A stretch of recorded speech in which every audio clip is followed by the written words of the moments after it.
minsan, talagang susubukan ka din at sasabihin talaga ng Panginoon na siya talaga ang makapangyarihan. Kahit anong plano mo, kung hindi ibibigay sa'yo, hindi. Pinilahan ang movie ni Marian Rivera kasama ang asawa na si Dingdong Dantes na pinamagatang Rewind na hawak ng Star Magic. Si Director May Cruz ang nag-direct ng movie ng real-life couple. Madaming nagtatanong kung bakit walang nakuha na kahit isang award si Marian Rivera at Dingdong Dantes sa movie na Rewind. Sila lang naman ang top gross profit sa MMFF ngayong taon. Umabot na sa 320 million pesos ang naging network ng movie na Rewind. Say ng netizens, niluto na naman ang gabi ng parangal sa MMFF ngayon. Hindi tuloy na iwasan na mapataas ng kilay ng mga solid supporters ng MMFF. Say nila deserve ni Marian Rivera at Dingdong Dantes na mabigyan ng award dahil makikita naman sa movie na maganda ang pinaparating nito at madaming aral na mapupulot sa movie na Rewind.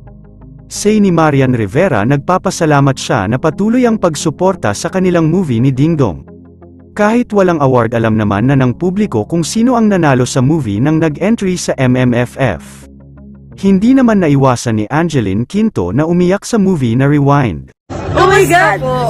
Ano po nararamdaman nyo ngayon? Sobrang naiyak ako. Ang dami kong ang dami nang nagbalik sa nangyari sa buhay ko. So parang mas lalo kong pinapahalagahan yung time ngayon. Lalo na meron ako sariling family. Medyo tinamaan lang ako dun sa sinabi ni Lods nung 2020 nung nawala yung mama ko. Parang yun yung nangyari at naisip ko kung ano yung sinabi ni Lods kanina kay Dingdong. Kaya medyo tumusok sa akin. Grabe to. Congratulations, galing. Di ko carry. Marian, ano ba, Dingdong? Yun lang. Kahit kami nagtaka na wala si Marian Rivera at Dingdong Dantes sa mga nakatanggap na award sa MMFF. Yun lamang po. Ano ang masasabi mo sa balitang ito? Comment mo sa ibaba. Huwag kakalimutan i-like ang video na ito. Maraming salamat po sa panunood.